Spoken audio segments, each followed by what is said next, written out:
बिहार में बीजेपी के सहयोगी दल जेडीयू के नेता उपेंद्र कुशवाहा के बयान से राजनीति गर्मा गई। उपेंद्र कुशवाहा ने बिहार के मुख्यमंत्री नीतीश कुमार को पीएम पद के योग्य बताया। हालांकि इस दौरान उन्होंने प्रधानमंत्री नरेंद्र मोदी और उनके काम की तारीफ भी की और उनको किसी तरह की चुनौती देने से इनकार भी किया।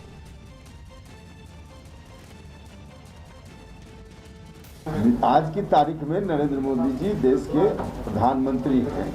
जनता ने उनको प्रधानमंत्री बनाया है, अच्छा काम कर रहे हैं, लेकिन उनके अतिरिक्त और भी कई लोग देश में हैं जो पीएम बनने की सलाहियत रखते हैं और उसमें नीतीश कुमार जी का भी नाम। तो स्वाभाविक रूप से नीतीश कुमार जी को पीएम मटेरियल कहा जाना ही चाहिए। उपेंद्र कुशवाहा के बयान पर मुख्यमंत्री नीतीश कुमार ने क्या प्रतिक्रिया दी, वो आपको सुनाते हैं। मटेरियल बताए हैं, कहा कि आप पीएम मटेरियल हो सकता है, लेकिन एक बात और कहा है उन्होंने, लेकिन एक बात और कहा है वो नहीं ऐसी बात। जेडीयू महासचिव केसी त्यागी ने भी उपेंद्र कुशवाहा के बयान का समर्थन करते हुए नीतीश कुमार में पीएम पद के गुण होने का दावा कर दिया। जेडीयू के प्रधान महासचिव केसी त्यागी इस वक्त हमारे साथ हैं। आप ही की पार्टी के संसदीय बोर्ड के अध्यक्ष हैं उपेंद्र कुशवाहा। उन्होंने कहा है कि नीतीश कुमार पीएम मटेरियल हैं, तो 2024 में पीएम पद के उम्मीदवार हो सकते हैं क्या नीतीश कुमार? आप लोग तो अभी एनडीए में हैं। नहीं, जिस तरह का राजनीतिक अनुभव, तजुर्बा, गंभीरता, वैचारिक प्रकट था, किसी नेता में प्रधानमंत्री बनने के लिए होनी चाहिए, ऐसे सारे गुणों से लैस श्री नीतीश कुमार जी इसमें कहाँ दो राय है। लेकिन हम एनडीए में हैं और एनडीए के घोषित नेता श्री नरेंद्र मोदी जी हैं, लेकिन सबको अपने अपने नेताओं के बारे में चर्चा, प्रशंसा और स्वीकार्यता करने और कराने का अधिकार मौजूद है।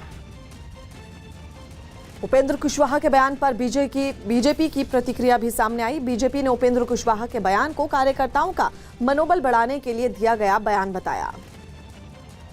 जहाँ तक प्रधानमंत्री पद का बात है, तो जब ममता बनर्जी, शरद पवार, सोनिया गांधी, राहुल गांधी जैसे लोग जब प्रधानमंत्री का दावेदारी कर रहे हैं, तो उन लोगों से तो ये सुपीरियर ही है नीतीश कुमार जी।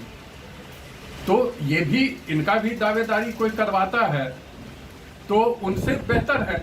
लेकिन अब सवाल ये उठता है कि प्रधानमंत्री का पद ही वो वैकेंसी ही नहीं है।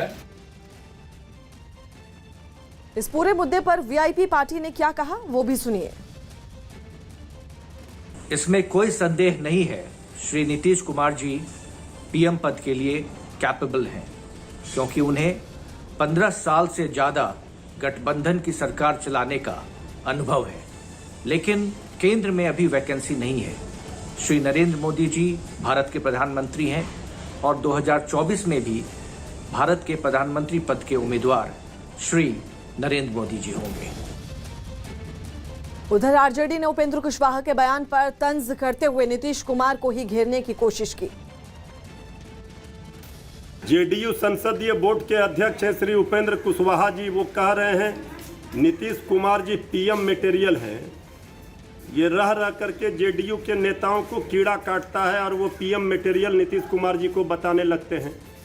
नीतीश कुमार जी पीएम मटेरियल थे, लेकिन जब से वो पलटी मार मटेरियल बन गए, इसके बाद तो जनता ने उन्हें सीएम के लायक भी नहीं समझा। 3 नंबर की पार्टी पिछले विधानसभा के चुनाव में बना दिया जनता ने। लखनऊ और मिर्जापुर के दौरे के बाद अमित शाह मुख्यमंत्री योगी आदित्यनाथ के साथ वाराणसी पहुंचे। मंदिर में विधिवत दर्शन पूजा के बाद गृह मंत्री अमित शाह ने काशी विश्वनाथ कॉरिडोर का निरीक्षण भी किया।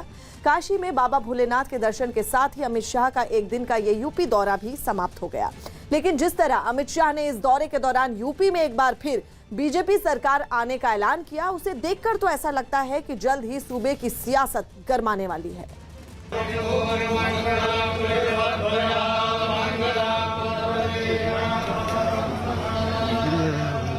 वाराणसी पहुंचने के बाद गृह मंत्री अमित शाह और मुख्यमंत्री योगी आदित्यनाथ सीधे काशी विश्वनाथ मंदिर की तरफ रवाना हुए। काशी विश्वनाथ मंदिर पहुंचने पर अमित शाह ने काशी के आराध्य भगवान शिव की पूजा अर्चना की।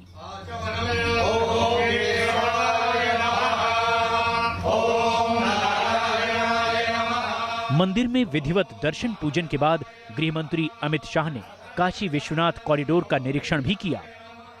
काशी में बाबा भोलेनाथ के दर्शन के साथ ही अमित शाह का एक दिन का ये यूपी दौरा भी खत्म हो गया। लेकिन जिस तरह अमित शाह ने इस दौरे के दौरान यूपी में एक बार फिर बीजेपी सरकार आने का ऐलान किया है, उसे देखकर तो लगता है कि जल्द ही सूबे की सियासत गरमाने वाली है।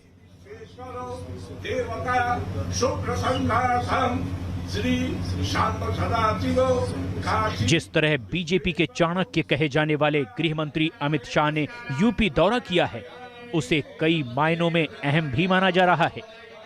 राजनीतिक हलकों में अमित शाह के इस दौरे को बीजेपी का चुनावी शंखनाद भी माना जा रहा है। यानी बीजेपी के ये रणनीतिकार अगले साल यानी साल 2022 में होने वाले उत्तर प्रदेश विधानसभा चुनाव के समर के लिए शंखनाद कर चुके हैं।